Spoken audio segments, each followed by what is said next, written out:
I was pouring a scotch when my son called to ask if I'd finally RSVP'd for his wedding. Mom said you didn't confirm. Are you still coming? Owen's voice was cautious. I'll be there, I said, calm and even. Send me the schedule again. Okay. And Dad? Just try to be civil with her. For me. Please. I'm always civil, I replied. It was a lie, of course. These days, civility between me and Dana was a well-practiced performance, like smiling through a toothache. When the call ended, I opened the bottom drawer of my desk and pulled out a leather folder. Inside, photographs, text logs, travel receipts, and surveillance summaries. 12 years of betrayal packed into less than an inch of paper. Dana, my wife of 29 years. And Mason Rudd, my former business partner. My best man, once. My son's godfather. I discovered it 3 years ago. A hotel receipt that wasn't mine. Dana's perfume on a blazer I hadn't worn. Her laugh on a voicemail left on Mason's phone, recorded by accident. I didn't scream. I didn't leave. I took notes. Because people like Mason don't just cheat, they scheme. And people like Dana? They hide in plain sight. Her betrayal wasn't just physical. It was logistical, surgical, efficient. They were careful, separate bank accounts, hidden meetups, fake work trips. She even pushed for a prenup modification 10 years ago under the guise of simplifying things for the kids. I had signed it, like an idiot. So I spent the next 36 months preparing for the moment I'd flip the board. Mason thought I was retiring. I let him think that. We'd quietly separated our ventures. But I kept my stake in the land rights. And the land was about to speak. Dana still slept in my bed 3 nights a week. The rest of the time, she worked late at her yoga studio or went to staff retreats with her all-female instructors. I knew better. I'd watch her walk out in her black coat and heels, thinking she looked slick. But the security footage showed Mason's SUV parked across from our house exactly 21 minutes after. She always loved symmetry. I documented everything, with the precision of an engineer and the patience of a monk. And tomorrow, at Owen's wedding, it would all come down. Because I wasn't just going to expose them. I was going to annihilate them, legally, financially, socially. Not for revenge. For correction. People don't cheat because they're in pain. They cheat because they think they can. I was about to teach Dana and Mason that they were wrong. Tonight was the rehearsal dinner. The warm-up act. She was already there, of course, playing the doting mother. I told her I had to take a client call. I didn't. I was watching her from the golf course parking lot, through the lens of a long-range camera installed 2 weeks ago. She wore the blue dress I'd given her for our 25th anniversary. The one she'd once said made her feel safe. Tonight, it made her look like a ghost wearing memories. I dialed one number. Zelda, I said. It's time. Make sure everyone has the packets. And prep the email for delivery. Noon tomorrow, right after the cake is cut. She didn't hesitate. Understood. Final confirmation. All assets are shielded. LLCs are live. Divorce filing is scheduled. And the photos? Included. Good. I hung up and sat in silence for a minute. My phone buzzed. A text from Dana. Don't forget to wear the tie Owen picked. Burgundy. Be on time for once. I stared at the message. She had no idea what was coming. She thought I'd sit through the ceremony. Smile for the cameras. Dance politely with her. Pretend we were still the picture-perfect couple everyone thought we were. She didn't know that every step of tomorrow had already been rehearsed. By me. She didn't know that the caterer's assistant was a retired FBI tech specialist. Or that the father of the bride's toast would be interrupted not by a champagne clink, but by a revelation. She thought she'd humiliate me for the last time. But tomorrow, I was going to kill 2 reputations with 1 microphone. Let her enjoy tonight. It would be the last evening she ever attended as Mrs. Jack Whitmore. 3 years ago, I found a receipt on the kitchen counter. It wasn't mine. It was for a lunch at the Hartley Club, private, members only, and not the kind of place Dana would ever go alone. The signature at the bottom wasn't hers, either. It was Mason's. And scrawled beneath it, in handwriting I knew too well, was 2 guests. The same day, she'd told me she was visiting her sister. I didn't ask her about it. I just took a photo of the receipt, then slid it back under the stack of mail like I never saw it. That was the first thread. The second came 2 weeks later, Dana's perfume on the collar of one of my jackets. Except it wasn't mine. It was a wool blazer I hadn't worn in over a year, left in the back of our hall closet. She must have brushed against it while sneaking through. She wasn't sloppy, but people get careless when they feel untouchable. I started tracking her calendar. matching it against Mason's business travel. Their work obligations lined up too perfectly, like some kind of shared choreography. I bought a small safe and stored it in the basement workshop, behind the false wall. Inside, I started placing everything: photos, emails, screenshots, copies of her appointment logs pulled from our shared iCloud calendar. A folder marked Phase 1. I hired a tech consultant. Discreet. Former government clearance. He installed data extraction tools on Dana's tablet during one of our weekly dinners out. She thought I was in the restroom. I was in the parking lot, handing the device off to someone who never even gave me his real name. Within days, I had access to her messages. They weren't even trying to be subtle. You bring that ridiculous aftershave again, and I swear I'll make you sleep in your truck. Deal. Long as you wear the thing I like. Burgundy always looks better on the floor. Jack still thinks we're in a rough patch. Poor man. She laughed about me. To him, they joked about my predictability, my routines, my habit of falling asleep with the TV on, my workaholic guilt. They used my loyalty as a punchline. That was the part that stuck with me. Not the sex. The mockery. I never confronted her. I never asked why or how long. Those are questions people ask when they think the answers might change something. I already knew what I needed to know. I'd been replaced, and they thought I'd never notice. So I did what men like me do. I planned. I began shifting our finances, slowly, invisibly. I created holding companies, shuffled properties between shell LLCs, moved cash into custodial accounts for Owen and Sarah. I sold the vacation house in Tahoe she loved, told her it was for tax reasons. She didn't argue. She'd stopped pretending to care about our assets. She was too focused on preparing her new future. She thought I didn't notice she'd ordered a second passport renewal expedited, using a P.O. box she didn't know I'd already traced. They had a plan. Post-wedding. Tell the kids. Start fresh. So did I. I brought in Zelda Moss. Not just a lawyer and operator. She didn't blink when I laid out what I wanted. Full asset insulation, strategic withdrawal from shared ventures, eventual public exposure. She only asked one thing. Are you sure you're not doing this out of emotion? I passed emotion a long time ago. I told her. This is math now. Cold and correct. Dana still kissed me goodbye every morning before Pilates. Still asked me if I wanted chicken or salmon for dinner. Still complained about politics. Still wore her hair the same way I always liked it, twisted up with those gold pins her mother gave her. She played her part, and I let her. Because I wasn't interested in catching her. I was interested in finishing her. And Mason? He thought he was winning. His company was floundering, but I knew he was planning a merger, using Dana's independent investments to pull it off. He even had the audacity to approach Owen about a junior partner position in his firm. Called it keeping it in the family. I smiled when I heard that, because I was preparing something else entirely. A family announcement neither of them would survive. 1 year from now, the final pieces would click into place. And they wouldn't just lose me. They'd lose everything with my name on it. By the second year of my silence, I had stopped thinking of it as a marriage. It was a merger. When I was unwinding, Dana still smiled across the dinner table. Still asked about Owen's career, about Sarah's classes in Chicago. Still talked about wanting to travel again after the wedding. I nodded.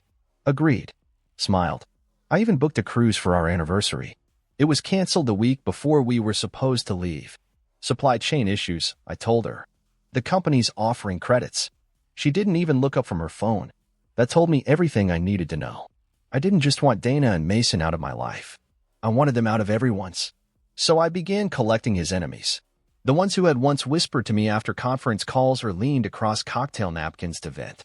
I remembered their names, their grievances, the ones I had ignored back when I still believed Mason could be redeemed. First was Tim Rowe, a flooring contractor whose warehouse burned down after Mason pulled out of a joint project last minute, costing him a year of revenue. I offered him a stake in a new eco-development I'd been building quietly under a fresh LLC. He said yes before I finished the pitch. Then came Eliza Langley, an interior architect who'd been cut off mid-contract and left holding the bag on labor and materials. I hired her firm directly, paid double the market rate. They asked no questions. They just saw opportunity. I saw leverage. I wasn't doing this out of kindness. I was building a firewall. One Mason wouldn't be able to scale once the pressure started. By the end of that fiscal year, 3 of Mason's biggest client channels had quietly shifted to my ecosystem. Contracts weren't canceled. They were redirected, masked through secondary firms I now controlled. It was clean, undetectable unless you knew where to look. And Mason never looked behind him. He was too busy polishing his future. Meanwhile, Dana began adjusting our will. We're trying to. She asked one night over dinner if we should update our beneficiaries. Now that the kids are older, she'd said, smiling over her wine. I said I'd take care of it. She didn't follow up. 2 weeks later, I visited a lawyer in a neighboring county, someone far enough outside our social and business circle to be invisible. I rewrote everything.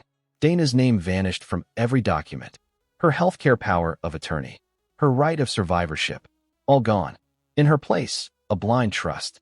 Fully sealed. Protected. The same night, I handed the signed documents to Zelda for safekeeping. Dana texted me from upstairs. Don't forget to pick up the champagne for Saturday. Owen's tasting is at noon. I replied with a thumbs-up emoji. Let her toast her perfect little wedding plan. I was designing a different celebration.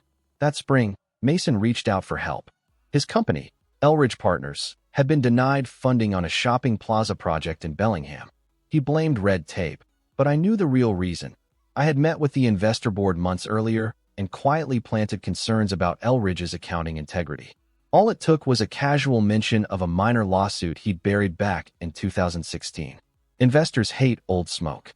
He didn't know I was behind it. So when he called, it was all charm. Jack, buddy, I hate to ask, but I could really use some bridge funding. Just until Q3. I told him to come by the house. Dana lit up when I mentioned it. Mason? Haven't seen him in forever, she said. She wore her gray silk blouse that day, the one I hadn't seen in years. I almost smiled.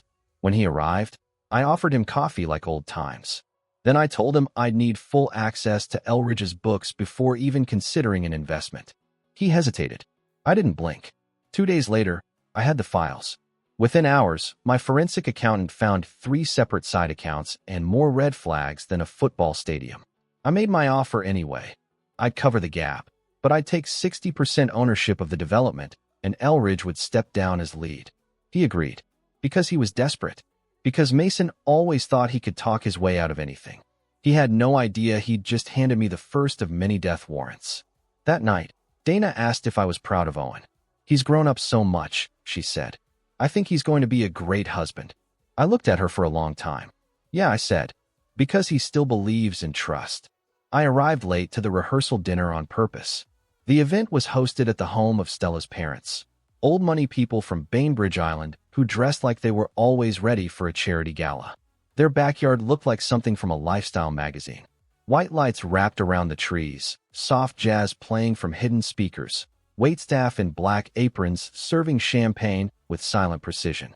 Dana was already there, of course. I spotted her instantly, laughing too loudly at something Mason was saying. He stood beside her like he belonged, one hand tucked into his pocket, the other swirling a drink, his tie slightly loosened, just enough to look casual without losing control. That's always been his move, polished enough to pass, smug enough to provoke. I waited until she noticed me. She glanced across the garden, saw me stepping through the archway, and in that moment, I watched her face flicker. It only lasted a second, but it was there. The calculation, like a chess player realizing her opponent had shown up early. Owen waved me over. Dad, thought you weren't coming. I said I would, I replied. And your mother would never forgive me if I missed the catering. He chuckled, relieved. The boy had no idea what world he was standing in. I greeted Stella, complimented the setup, shook hands with her father, Alan Reiner, retired judge with the kind of handshake that measured men. I hope we're not overdoing it, he said. Better to overdo something worth remembering, I replied. He nodded slowly. That was the moment I knew he'd been watching everything, too. Dinner was seated. Assigned tables. I was placed 2 seats from Dana, across from Stella's aunt and cousin. Mason sat at a different table, far enough to avoid suspicion, close enough to stay in view. I noticed how Dana kept glancing toward him, and how she quickly looked away every time I caught her. After the entree, Alan stood to give a toast. He spoke like a man who knew how to hold a courtroom. Slow, deliberate, warm enough to pass as familial, sharp enough to leave an edge. Marriage, he said, is not a contract. It's a covenant. And like all covenants, it lives and dies by what's spoken in secret. Dana flinched. I didn't.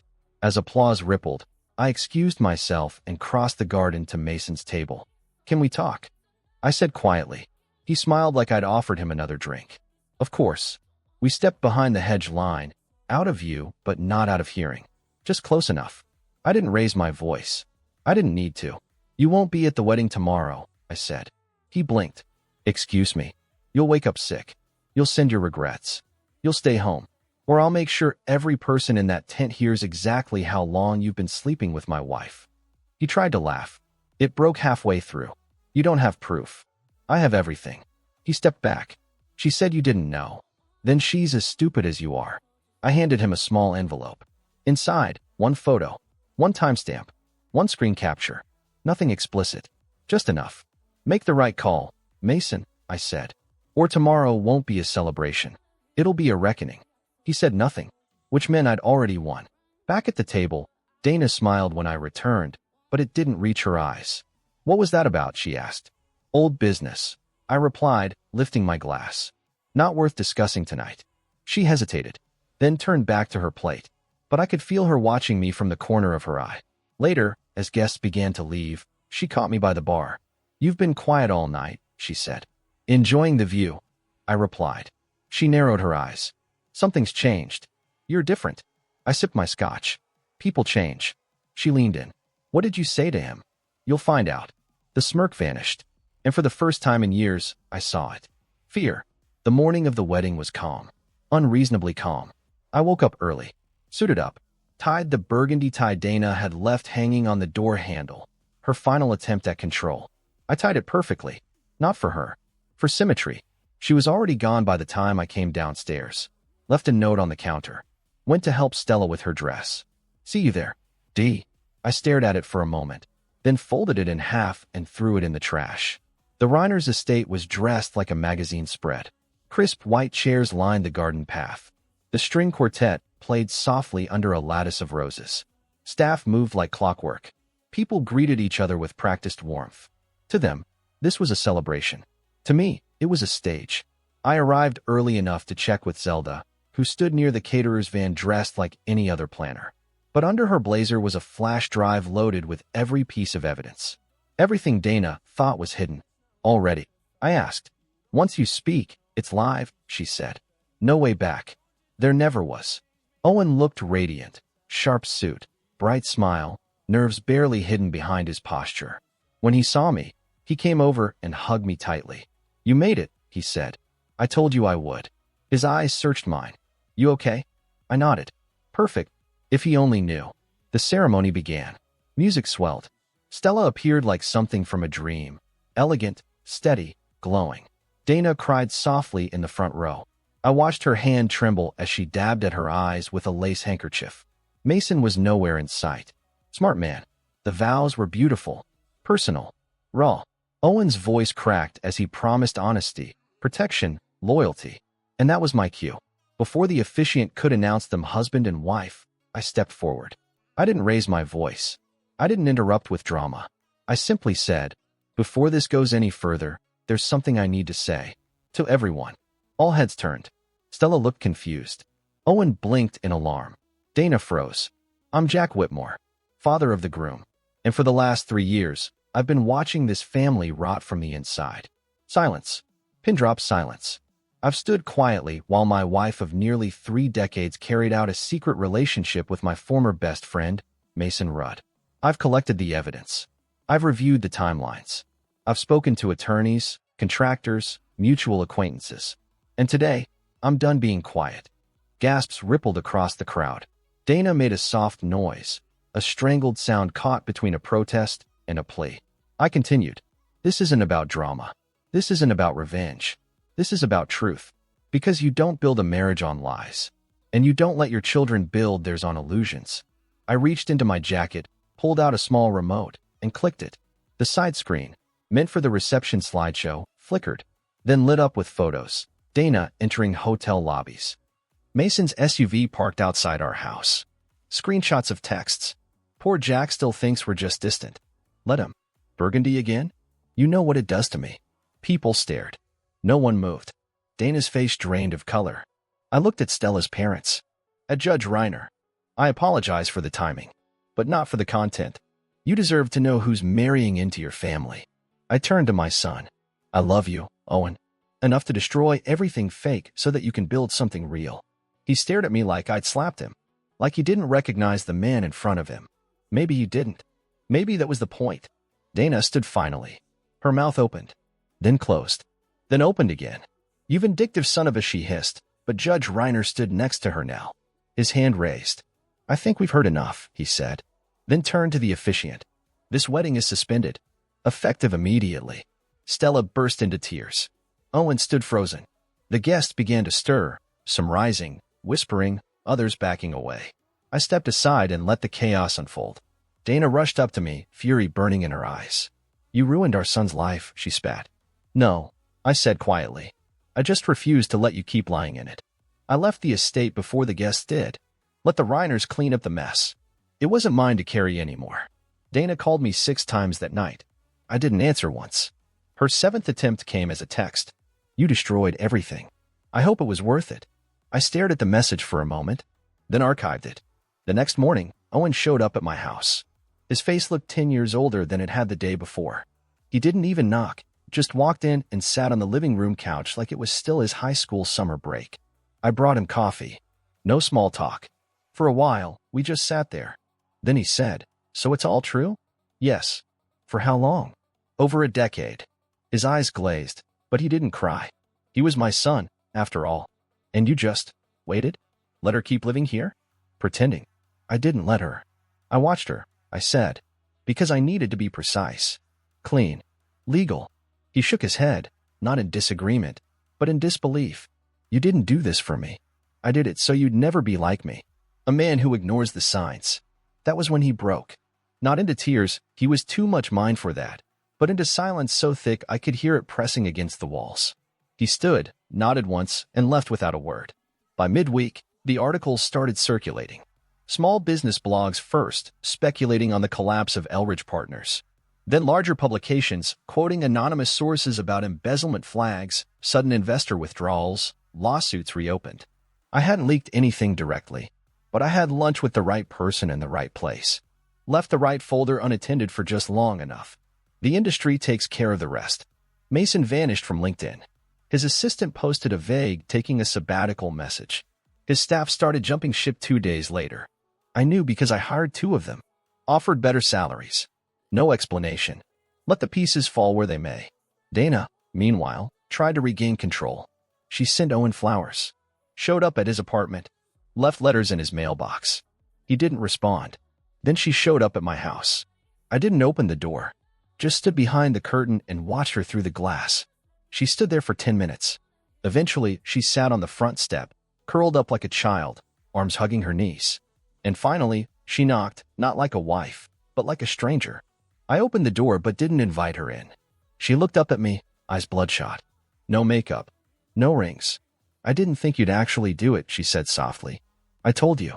This wasn't about emotions. Then what was it? Correction. She scoffed bitterly. You think this makes you right? No, I said.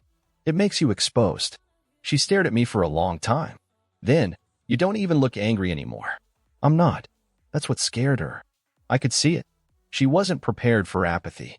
She left without another word. That night, Zelda called. She's lawyering up, she said. I expected that. She's claiming asset concealment, financial abuse, psychological distress. I didn't respond. Zelda sighed. Don't worry. Everything you did was documented. Every move traceable. You're clean. She's not. No, Zelda agreed. But she's desperate. And people who are desperate always go loud before they go quiet. Let her scream. The next day, I sent the final documents to the licensing board overseeing Mason's contracting credentials. Not anonymously. I signed the complaint with my name. Attached with it, bank statements, shadow invoices, payroll discrepancies. The kind that don't go away with apologies. And definitely not with sabbaticals. That weekend, I drove out to the lake. The same house where I'd first uncovered her lie. I stood by the water and lit a match to the final printed copies of the evidence I'd been keeping in the safe. One by one, they turned to ash and floated over the surface. Only one thing I kept, the photograph from the rehearsal dinner. Dana's face caught mid-laugh. Mason blurred beside her. Both of them unaware of the camera. That photo now sat in a frame on my workshop shelf. Not out of sentiment, but as a reminder. 3 weeks after the wedding that wasn't, I got a call from Owen. His voice was flat. She's pregnant. I didn't speak. She says it's Mason's. Says she was going to tell me after the wedding. Still, I said nothing. Did you know? I found out 2 days ago, I answered. From her lawyer's amended filings. Owen exhaled hard, like something broke inside him. She thinks I'll come around. That I'll be an uncle or something.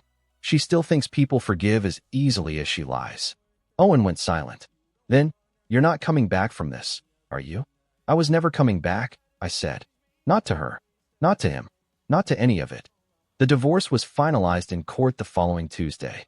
Dana sat across from me, flanked by her attorney and a file of objections that were ultimately meaningless. Zelda handled it cleanly. Dana received the legal minimum, a modest monthly payout for 5 years. No property, no business equity, no legacy. The judge didn't even look up when he signed the order. When it was done, Dana looked at me like she expected something. A word, a goodbye, a final line to soften the weight of defeat. I gave her nothing. She had said enough for both of us. Mason tried to contact me twice. First, through a mutual acquaintance, a soft request for mediation or reconsideration. I declined. Second, through a voicemail. You've made your point. What do you want from me now? My kid's coming into this world, and I'm broke. I deleted it before it finished. Zelda called 2 days later. Elridge is filing Chapter 11. The licensing board has opened a formal investigation. They're freezing his accounts. I nodded, though she couldn't see me. You're clear of everything, she added. Your record's untouched. Financials are tight. Reputation's intact. That's all I needed. Jack, she said, hesitating. You don't have to disappear, you know. People rebuild. Even after this. Not interested in rebuilding, I said. I'm interested in clean ground. 1 week later, I listed the lake house. 2 weeks after that, I handed the keys to a younger couple from Spokane who thought the dock was picturesque. I wished them well. My last stop in town was to see Owen. His apartment was half-packed. He and Stella were moving to Denver. Fresh city, fresh jobs, fresh silence. You sure about this? I asked. Absolutely, he said. This place feels like a coffin now. He paused. She asked to meet. I said no. Good. She doesn't get it. She thinks she still gets to be mom. She gave that up. Yeah, he said quietly. She did. Before I left, he hugged me again. Firmer than ever. Thanks for telling the truth, he said. Even if it broke everything. It didn't break anything, he said. It revealed what was already cracked. My final visit was unannounced. Dana's new address, a 1-bedroom rental near a strip mall behind a laundromat. I didn't knock.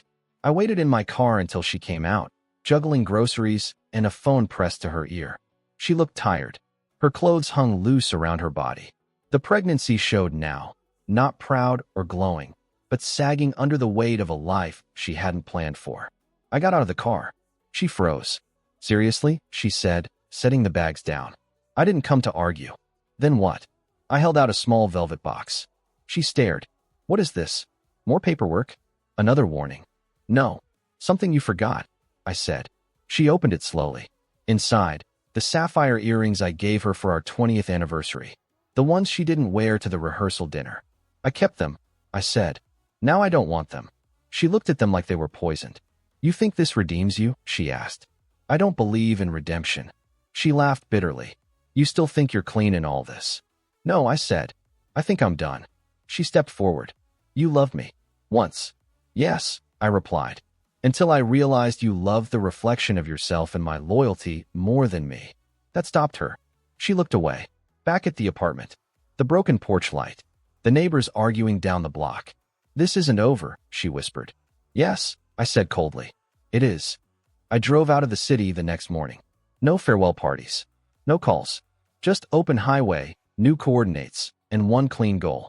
Never let anyone write my story again but me. Closure is a luxury. I'm not here for luxury. I'm here for peace. And peace doesn't ask questions. It just burns everything that lied to you and lets you walk away warm. The mask has fallen. No more cameras needed.